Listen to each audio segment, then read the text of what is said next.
Hello and welcome to the ANS Election Studio.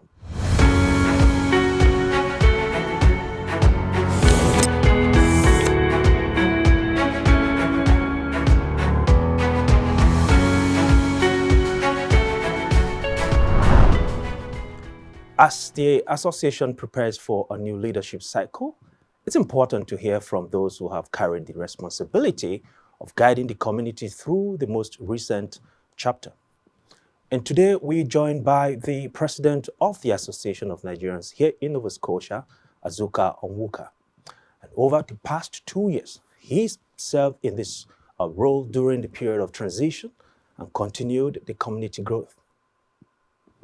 In this conversation, we reflect on the realities of leadership, the lessons learned in service, and what members should understand as the association moves into its next phase. It's good to see you, and thank you for coming to the show. Yeah, thank you very much. Absolutely. But now that we have you here, let's begin by asking, it's been rumored anyway around that you're most likely throwing in your interest to be run as president second term. Is that true or not? Are you trying to pull my legs or pull my arms? I have announced officially at the meetings, and I wrote to the association that I will not be recontesting. It's so good to know, because we don't want to deal with rumors. We want to hear from the man himself. Okay. And having said that, it's important to also understand now that your tenure is grinding to an end in about a month. What are some of the responsibilities that are often misunderstood as far as the presidency position? Yeah, the presidency of the Association of Nigerians in Nova Scotia is a very exciting one. It is one that anybody who has the passion and the interest to serve will enjoy doing. But it is also demanding, because it is like the office, an elected office, though this is a volunteer one. And you know that we are all doing 2 or 3 jobs here. And so you finish with your full-time job, and then you have the presidency there to attend to. But if you are lucky and you have a team where all the officers are committed to their jobs, if every officer does his or her job, the job of the president will be light. I personally have been asked several times by my friends who I left back in Nigeria, how come you have gray hair all over the place? And I was almost tempted to ask you, has the presidency changed anything around you? Because you're now gray. The last time I saw you, he didn't have all this gray. Is that stressful? Yeah, that's what thing people have asked in recent times. I wanted to have a new image. Good. After our festival week in October, people who saw me 2 weeks after, they screamed, "What happened?" This is a new, it's a new brand, it's a new me. So it's, gray is in our family. But because I've been cutting my hair low every week, Yeah. and shaving, people never notice that. But the moment I leave it for 1 week or 2 weeks, you see the I must say, I want to really look like you. I remember the Kofi Annan of Ghana. Remember that time? Yeah. He looked great. But let's get into the business of the day, really. What did this role actually demand from you? What did it take from you? You're a family man, you're a father, you're a husband, and you have a 9 to 5. You probably have business on the sideline as well. But all of those things, how did you manage them with being the president of ANS? Nigerians are very, very interesting people. What did it take from you? Yeah, it took my time, it took my intelligence, it took my patience, and also it took my resources in terms of money and all that. But I can't complain, because I knew that it will be demanding. What we are praying for is that we will get to a situation where we will have 1 or 2 full-time staff members that can be running the day-to-day, the admin work, while the elected officers will concentrate on supervisory role. But it has been very exciting. You are doing the work, but again, you are also learning some skills, and you also getting to meet some new people and learning how also to manage Nigerians better. Right. So I can't really say that I have any complaint. It has been an enjoyable period for me, and I will wish anybody who will come into that well. I must say that looking at you and having seen you around, it doesn't really seem like you have any regret running for that office and helping Nigerians, which is very much appreciated.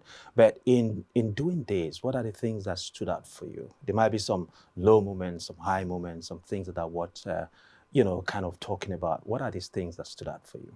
Yes, what stood out for me is that whenever there is a challenge, Nigerians rise to the occasion. I have this positive view about Nigerians everywhere I am, that yeah, they may have some challenges, but Nigerians are people who make things happen. If you call on them, say, we have this challenge, please, we need to solve it like Nigerians. They will immediately see that. The thing we did when we had not a COVID, what was it? Ebola. The way we rose, everybody said our lives are threatened. Nigerians fought for within 4 weeks or so and wiped out Ebola from the country. That is the type of people we are. Whenever there is a challenge, we'll rise up to it. And they have done it every time, especially even the youth. Before, the young people will see the association as an association for the elderly people. Oh, okay. But our teenagers stepped up, and they took over things. They were working, in different committees and serving. And that is because any society that you see only the elderly, you know that it will die, shortly. Yeah. But when you see the young ones, and you know that there is hope for that society or that organization. Absolutely. But what are other lessons that you have learned also being a leader within the Nigerian community here? Yes, I've learned that Nigeria is a diverse society. When we say that we have up to 250 or more ethnic groups, you should never take that lightly. And it is more interesting that there are 3 major ethnic groups. A country is usually easier to manage when you have a dominant ethnic group or race. Yeah. Maybe it's up to 70%, and the other people will be 10%, 20%. But when you have one ethnic group about 20%, another one about 17, another one about 18, they are like locking horns. So anything you are doing and you don't put that into consideration, you will run into problems. So any leader who wants to lead Nigerians must not say, oh, I can do it with my people or do it with these people. You must get every part involved. And once they see that you're carrying them along, they will give you their full support. I totally agree with that. But again, sometimes we assume that individuals or groups or tribes could be bigger than an association, but you've described to me that Nigeria is so diverse. Why is it important that, an individual will not be bigger than the community itself, in your opinion? Yeah, it is even against the African concept of community. It says that one tree does not make a forest. And Chinua Achebe used it as the topic in his book, Arrow of God. He said that no single person, no matter how big, can win a judgment against the clan.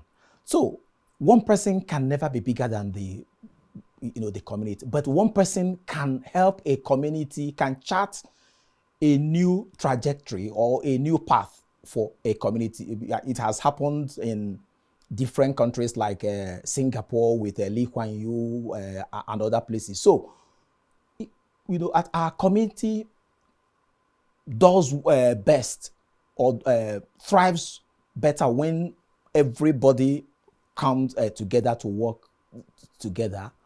But we should also know that within that community, there are individual differences and we have to be conscious of that. There are people who are very temperamental. There are people who are very calm. There are people you can make any jokes about, they will be calm. Yeah. So when you are doing that, take all that into consideration. With all that, knowing that you are dealing with a kind of a rainbow.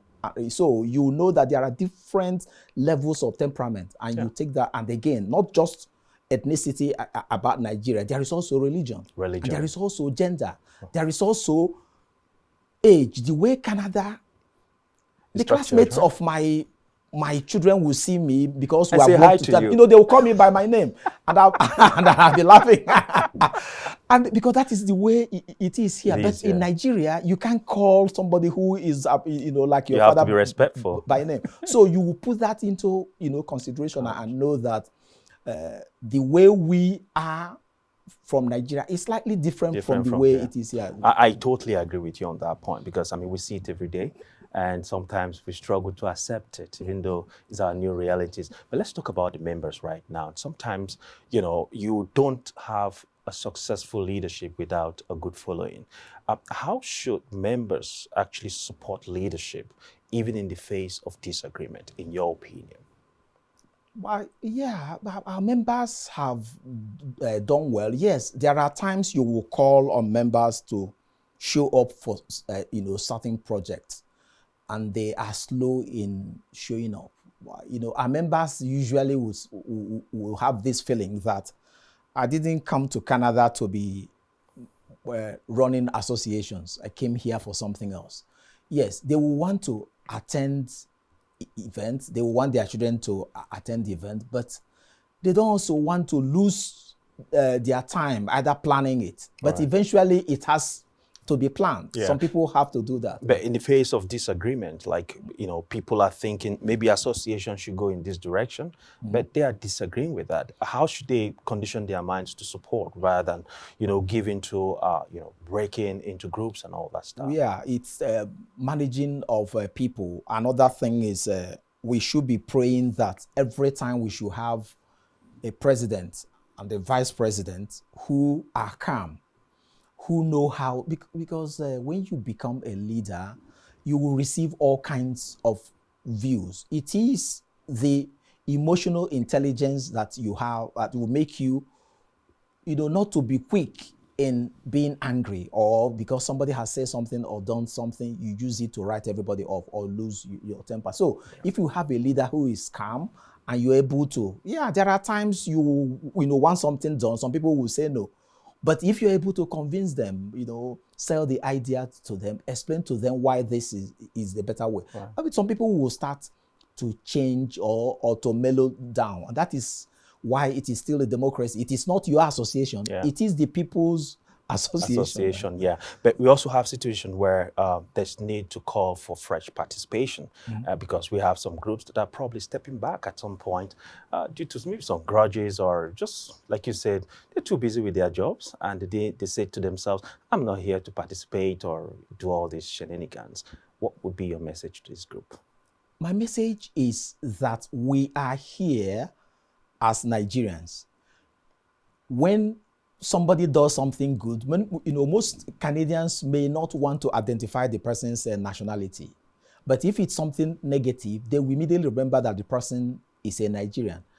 And like my Igbo people say, that when one finger dips oil, it soils the other, every other thing, both, Right. the body, just one finger. Right. And so that is the way it is. So we should not be thinking on that individualistic manner. We should be thinking like a community, collectively, knowing that it is one for all and all for one. That whatever we do that is positive, if you don't come together, we can never beat, we have been discussing other communities that are here. If we don't come together like a unit, we will still be seen as a minority. We are big, that we need to be recognized here, not by force, but by what we do. When we continue to do things, somebody is in medicine, somebody is in nursing, somebody is in politics, so we are doing, they see that everything we do, they see the mark of excellence. Yeah. They will start to say, oh, there is something about Nigerians. Yeah. There is something about that is Absolutely. The story we want to tell. And looking at the elections, which is around the corner here, and you've told us clearly you have no interest to run for a second term. What does unity really look like to you? What does it look like to you after the election? Yeah, but yes, my prayer since I came in, has been that we should all work together like one unit, and that whatever personal views or personal feelings we have, that we should keep them aside. I know that we are dealing with the country called Nigeria, and that we are not here, we are representing, we are like ambassadors here. Whatever we do, it will rub off either positively or negatively on Nigeria. So there is a need for us. We don't need to agree. Unity does not mean that we must agree on everything. Unity means that whenever you are doing anything, that you have that collective view about Nigeria. That even when I disagree with the direction, I should not be the one that will be working against the interest of Nigeria. Absolutely. I may just keep quiet. Oh, I don't like this direction, but I should not be the one that will be seen as fighting against your own catalyst people. Yeah. So what you do is, if your view is not accepted today, you go with the popular view. Tomorrow, your view will be accepted based on the way you're able to persuade and convince the people. I like the way you placed that one. Like, when elders speak back home, they speak sense into it. If today's opinion is not favorable to you, wait, tomorrow it may be your turn. Favorite. If you had 30 seconds to speak to participation members, speak to the incoming president and the executive, what would it be that you'll be telling them?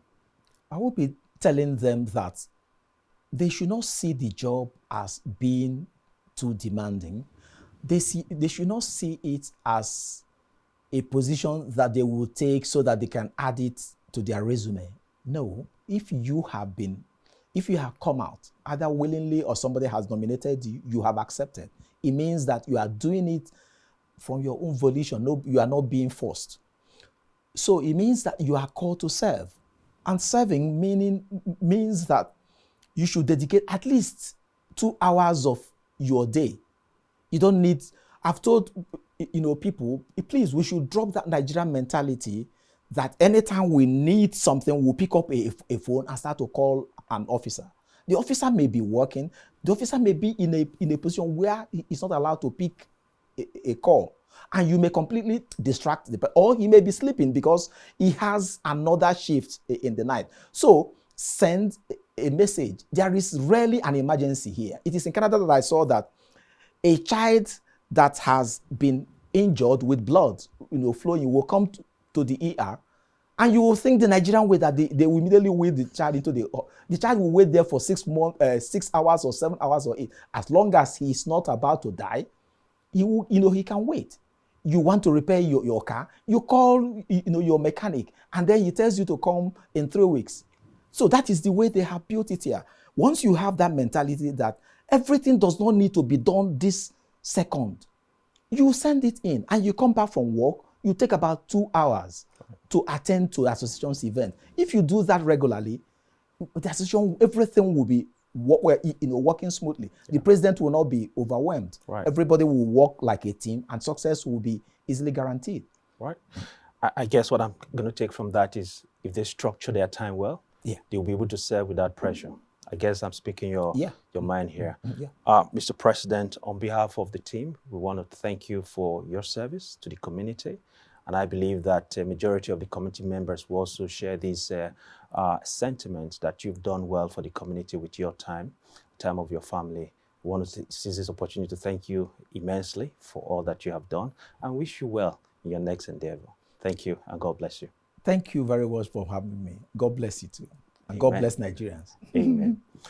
All right. So they say leadership comes and goes, but the association belongs to all of us. Each transition is an opportunity for renewal, fresh participation, and collective responsibility from members across the community.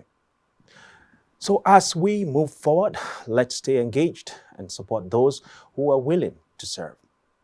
Make sure and also remember that the election process continues with the debate stage coming up much later this week. That will be on Saturdays, where members will come in and debate and you have the opportunity to ask them direct questions. Thank you for watching.